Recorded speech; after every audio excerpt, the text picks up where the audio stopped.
આયુષી પટેલ છું. હું આજે પ્રયત્કર સર જોડે પોડકાસ્ટમાં આવી છું. તો MLICમાં અભ્યાસ કરું છું. આજે સરની નવી બુક આવી છે, લાઇબ્રેરી અને ઇન્ફોર્મેશન સાયન્સ માટે, જે નેટ, GRF અને સ્લેટની જે એક્ઝામ માટે પ્રિપેરેશન કરે છે એમના માટે છે. તો આજે સર જોડે થોડી આપણે વાતચીત કરીશું બુકના બારેમાં. તો સર, તમને આ પુસ્તક લખવા માટેનો ઇન્સ્પિરેશન ક્યાંથી મળ્યો? ઇન્સ્પિરેશન તમારા જેવા વિદ્યાર્થીઓ મારા. મેં પહેલાં આ બુક ગુજરાતીમાં લખી હતી ખાસા વર્ષો પહેલાં, લગભગ 10 વર્ષ જેટલા થઈ ગયા છે. પછી વિદ્યાર્થીઓની ડિમાન્ડ આવી કે સર નેટ ઇંગ્લિશમાં પરીક્ષા લેવાય, GRF નેટ, તમે જે લખી છે સેટ એટલે કે સ્લેટ કહીએ આપણે, તો એના માટે જ કામમાં આવે છે. પણ કે અમારે અંગ્રેજીમાં કરવી મુશ્કેલ પડે છે. પછી પુસ્તક કે ઘણું સારું છે તમારું. પછી મેં વિચાર્યું કે મારે આ ઇંગ્લિશમાં પુસ્તક બનાવવું. પછી 1-2 વર્ષ આના પર મેં કામ કર્યું અને આ બુક એ રીતે તૈયાર થઈ. વિદ્યાર્થીઓ જ પ્રેરણા છે, કારણ કે જે મારી ગુજરાતી નેટ સ્લેટની બુક વાંચી એ સિવાય ગ્રંથાલય અને માહિતી વિજ્ઞાનના ઘણા પુસ્તકો મેં લખ્યા છે. 20 ઉપર પુસ્તકો ગ્રંથાલય માહિતી વિજ્ઞાનના છે. એટલે એ એક્સપિરિયન્સ પછી મેં મહેનત કરી, 2-1 વર્ષ થયા અને મારા 1-2 વિદ્યાર્થીઓ પણ આમાં જોડે છે, દિવ્યકાંત સુતરિયા અને સુનીત પરમાર. એમણે પણ ખાસી એવી મદદ કરી છે એને જોવામાં.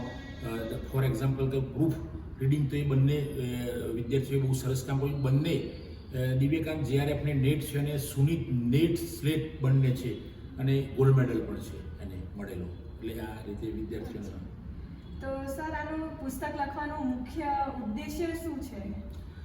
પુસ્તક બેન કેવું છે મારે આયુષી, કે મને એમ થાય કે હવે કંઈક કરીએ તો વિદ્યાર્થીઓ આમાંથી કંઈક મેળવે. લાઇબ્રેરી અને ઇન્ફોર્મેશન સાયન્સ ફિલ્ડના હોય કે બીજા કોઈ ફિલ્ડના યુવાનો, કોઈ પણ ફિલ્ડના હોય. એટલે મને વિચાર્યું કે હું જે વિષય ભણાવું છું એ મારા વિદ્યાર્થીઓના આગળ પ્રસ્તુત કરું પુસ્તક રૂપે. એટલે મેં પછી આ વિચાર કર્યો કે એનો ઉદ્દેશ્ય જ કે વિદ્યાર્થીઓ, મારા વિદ્યાર્થીઓ ઘણા નેટસ્લેટ થયા છે, GRF પણ થયા છે, પણ હજુ બધા જ વિદ્યાર્થીઓ, હું તો એવું માનું કે ક્લાસમાં 15 વિદ્યાર્થીઓ આવ્યા હોય તો 15 નેટસ્લેટ થવા જોઈએ. બીજી યુનિવર્સિટીના પણ, ફોર એક્ઝામ્પલ ગુજરાતમાં ઘણી બધી યુનિવર્સિટીમાં ચાલે છે, તો એ પણ નેટસ્લેટ GRF થવા જોઈએ અને એમને સારી જોબ, રોજગારી મળવી જોઈએ. એ આપણો ઉદ્દેશ છે. તો વિદ્યાર્થીઓ માટે છે, આજના યુવાનો માટે. તો આ પુસ્તકના કયા કયા વિષયો સૌથી મુખ્ય છે? આમ તો બેન UGCનો જે આપણો કોર્સ હોય એ પ્રમાણે ઘણા બધા સબ્જેક્ટ લાઇબ્રેરી સાયન્સમાં આવે છે. ધારો કે foundation of library and information science, information, IPR આપણે જે કહીએ, પછી લો ઓફ લાઇબ્રેરી, લેજિસ્લેશન, પછી ક્લાસિફિકેશન, કેટલોગિંગ, કમ્પ્યુટર ઓટોમેશનની જે વાત કરીએ આપણે એ વિષય, પછી કેટેલોગિંગ. એ સિવાય જે આપણી સાથે માહિતી અને પ્રત્યાયન, ઇન્ફોર્મેશન એન્ડ કોમ્યુનિકેશન, આ બધા વિષયો જે જોડાયેલા છે, ઇન્ફોર્મેશન સોર્સિસ, સર્વિસીસ, જે UGCના સિલેબસ મુજબ મોટે ભાગે પ્રયત્ન કર્યો છે અમે કે જે UGCના સિલેબસ મુજબ વિદ્યાર્થીઓને મેક્સિમમ આ પુસ્તક કામમાં આવે એ ઉદ્દેશ સાથે આ લખ્યું છે. અને મને વિશ્વાસ છે, ક્યાંક હોય અપવાદરૂપ દરેક પુસ્તકમાં હોય જ, પણ મને વિશ્વાસ છે કે આ વિદ્યાર્થીઓને ખૂબ કામમાં આવશે અને એ જ મારો મુખ્ય ઉદ્દેશ હતો. અને વિદ્યાર્થીઓ વાંચશે તો એમને, હું માનું છું ત્યાં સુધી GRF માટેનો કોન્ફિડન્સ આવી જશે, નેટ સ્લેટ માટેનો પણ કોન્ફિડન્સ આવી જશે, એવો મને વિશ્વાસ છે. બરાબર, એટલે એ ઉદ્દેશ્યનો હતો. તો આમાં બધા MCQs જ ઇન્ક્લુડેડ છે ને? MCQ પર જ છે, કારણ કે નેટ સ્લેટના સંદર્ભમાં આપણે જોઈએ, નેટ સ્લેટમાં તો જુદી જુદી રીતે પણ પૂછાતું હોય છે GRF મને. પણ મેં એવું વિચાર્યું કે વિદ્યાર્થીને આમાંથી બેઝિક નોલેજ મળી રહેશે અને લગભગ આ પુસ્તક એ વાંચે તો એવું પણ બનશે, એવી ગેરંટીથી હું નથી કહેતો, પણ એવું પણ બનશે કે આ પુસ્તક વાંચીને એ GRFમાં સફળ થઈ શકશે, નેટ સ્લેટમાં પણ થઈ શકશે. કારણ કે કોઈ બાબતની ગેરંટી ના પાય એનું એ રીઝન છે કે ભાઈ કોર્સ કદાચ કંઈક નવું આવ્યું, બદલાઈ પણ શકે.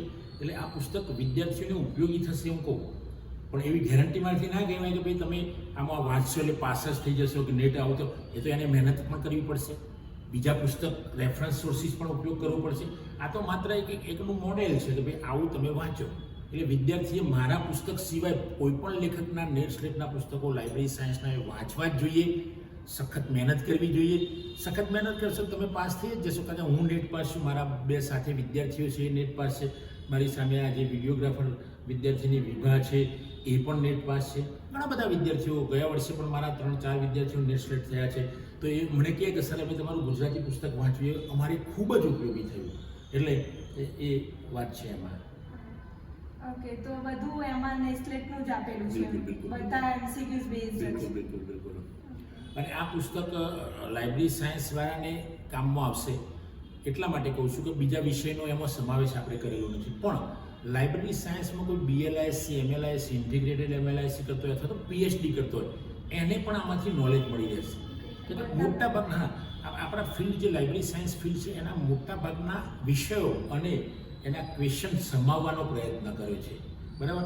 અને વિદ્યાર્થી વાંચશે એટલે એને આઈડિયા તો આવી જ જશે કે ભાઈ નેટ સ્લેટ, અથવા તો કોન્ફિડન્સ વધી જશે. ને કોન્ફિડન્સ એવો આવશે કે નહીં, હું net slate, JRF, KVS, NVS આવી કોમ્પિટિટિવ એક્ઝામ પણ હું લાઇબ્રેરી સાયન્સ વિશેની પાસ કરી શકીશ. તો એનો આત્મવિશ્વાસ વધી જશે. કારણ કે પુસ્તકમાં તમે એવું જ ગેરંટી કહી શકો કે ભાઈ ના આ વાંચો જ તમે આમાં પાસ થઈ જશો, એવું કહેવા કરતાં આ પુસ્તક એ ખૂબ ઉપયોગી થશે એવું હું કહું છું વિદ્યાર્થીઓને. મિત્રો, અને આપ બીજા પણ સોર્સનો ઉપયોગ કરો અને નેટ પાસ થાવ, સ્લેટ પાસ થાવ, JRF થાવ, KVS, NVS જેવી આપણી લાઇબ્રેરી સાયન્સ ફિલ્ડની પરીક્ષાઓ પણ પાસ થાવ એવી આપ સૌને શુભેચ્છાઓ આપું છું. હા, અને આ બુક સરની છે, બહુ જ ઉપયોગી છે. તો બધા એકવાર રેફરન્સ માટે એકવાર જોઈ લેજો. થેન્ક યુ દોસ્તો. જય હિન્દ, જય ભારત.